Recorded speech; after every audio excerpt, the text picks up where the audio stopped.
Kirk Sinetti had a lot to say in his interview with Josh Pate, some funny, some serious, and some eye-opening things to talk about. I have like a list of things here. I don't have the actual clips because once again, I don't know if once again, I think I've said it a couple times now, so maybe not enough for everybody to know. But essentially, if you put YouTube content from another channel out there right now, other channels can flag that as theirs and they can actually take your monetization for you or from you on that kind of stuff. Sorry, I needed to get a drink there. And that's, I just don't want that to happen. I don't want to start giving away my monetization to Josh Pate or something like that. And I'm not even saying Josh Pate would do it. It would just present the opportunity. So I think Josh Pate does a really good job in these interviews, and I think he did a really good job of interviewing Curt Cignetti. So let's get into some of the stuff. And there's no order here. Like if you want to see any of this stuff, just go over to the interview and control find the transcript and see what was talked about in there. So number one, why did he choose Josh Hoover? Kirk Sinetti went through a number of reasons for this, but it kind of just confirmed what I'd been thinking with Kirk Sinetti and him choosing his quarterbacks. And he didn't go out there and talk about, oh, he has this huge arm and he does this and he does that. He talked about that a little bit. He talked about one of the biggest things was that Josh Hoover embraced the challenge of taking over for Fernando Mendoza. And you could see that in Fernando Mendoza when he came in after Curtis Rourke, that he was going to embrace the challenge of being the best possible quarterback he could be at Indiana. Sounds like Josh Hoover is along that same path. Now, is he Fernando Mendoza? No, and I don't think anybody should be comparing him to Fernando Mendoza. He's his own quarterback. He's his own dude, but he is embracing that challenge, and he has a lot of experience, too. As we know, with Curt Cignetti, experience is a huge thing, and Curt Cignetti is the one who has shown many people in college football right now that experience, especially at the quarterback position, is invaluable right now. So even though Josh Hoover doesn't have the most experience under Mike Shanahan, obviously this is his first spring working with him, he is somebody with a lot of playing experience. He is somebody who has played with good wide receivers there at TCU, and he's going to know how to distribute the ball, not just lock in on one guy, but be able to distribute the ball to multiple guys out there. And he said, Curt Cignetti said that Hoover actually had a very similar spring. I think he said about the same spring to Fernando Mendoza and Curtis Rourke, which if you're an Indiana fan, you love hearing that because that is just kind of what you want to continue to see happen. Now, if you watch the spring games for those two guys, neither of those guys like completely lit everything up. And obviously Josh Hoover didn't completely light things up either, but he got much better in the second half. And so you could kind of see the development and stuff like that continue to grow. And I think we're going to continue to see that throughout the season because Curt Cignetti gave his team observations for this upcoming season, talked about how there's a lot of work to do.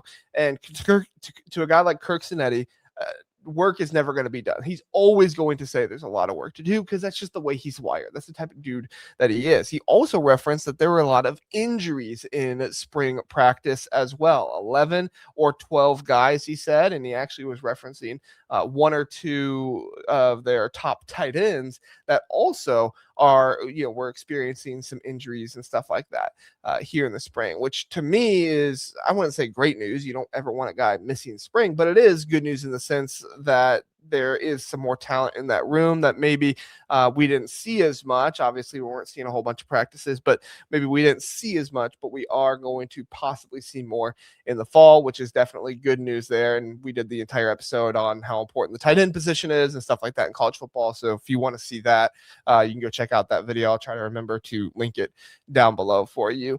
And I think it just all kind of adds to, what Curt Cignetti does with his entire team. He tries to get everybody together, get them on the same page in spring. He really starts to try that development in fall, and then he's going to take it pretty slow and get guys together with, pretty much a preseason and before they get to Big Ten play. And we saw how, huge the Big Ten play was and how much they turned it on when Curt Cignetti got to that Illinois game. Basically pantsed Illinois in front of everybody in all of college football. I mean, that was a game that many people were excited about, myself included. That was a game where full transparency, I chose Illinois to win that game. And that was obviously a really bad choice. So not my finest moment, but it was after that game that I said, look, I am not going to be picking against Indiana until they give me a reason to not pick against them. So the number one of my Big Ten power rankings, if you want to watch that video is also in the live section on the YouTube channel. You can go check that out. Me and Zach kind of go through that. He has Oregon number one. I have Indiana number one. And so we have a fun little back and forth with that. But yeah, it's very interesting stuff.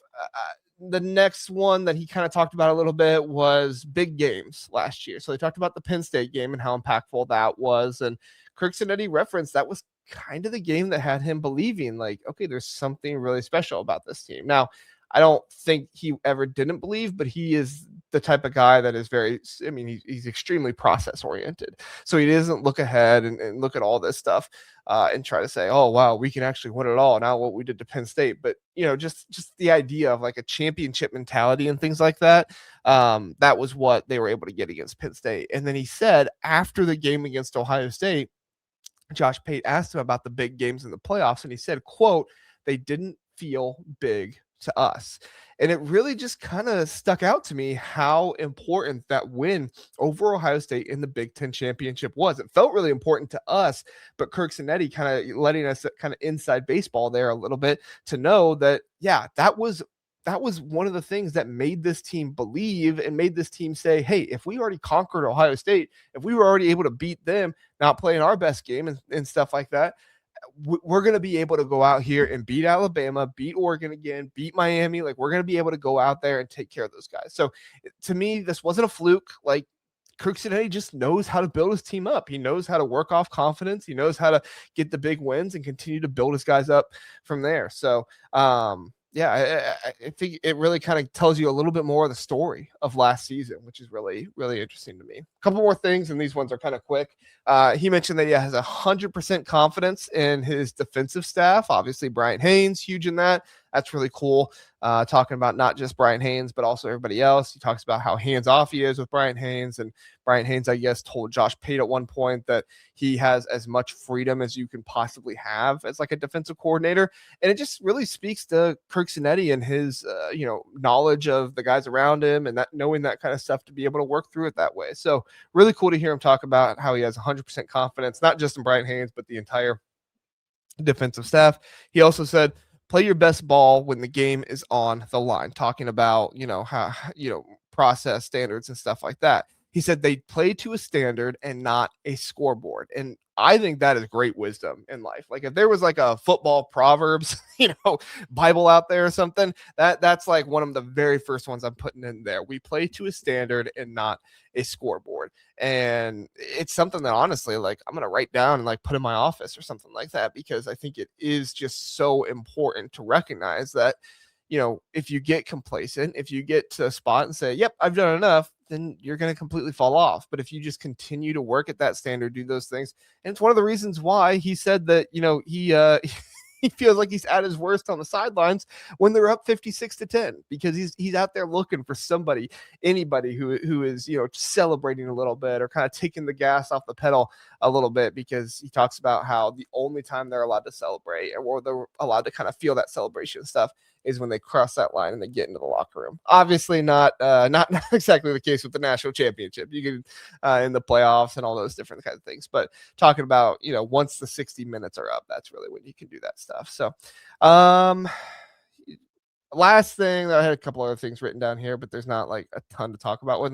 My last thing here would be, kind of reading into what Josh Pate was saying a little bit. Again, I am not somebody that dislikes Josh Pate. I think Josh Pate, there are a few things that he does that, annoys me, but I don't know a single, YouTuber out there that doesn't annoy people a little bit with certain things they do. I'm sure many people have things that I do that they don't exactly love. So I get that.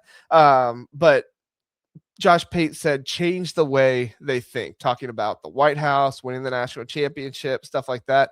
And it was just like, yeah, you included, buddy. Yeah. Like stop picking this team to be the most overrated team in college football this season. Stop looking at this team as like, oh, but they lost all the James Madison players. I don't know if he said that exactly, but that's kind of been the sentiment a little bit. I'm talking in more of a generalization there, but do you remember wearing the clown nose? Do you remember, being the guy that had to come on and say, yeah, I was dead wrong about Indiana because I picked against them, what was it, like 5 or 6 times or something like that? Man, I learned my lesson after the one game against Illinois. took Josh Pate an entire season, and maybe he hasn't learned his lesson yet. We'll see.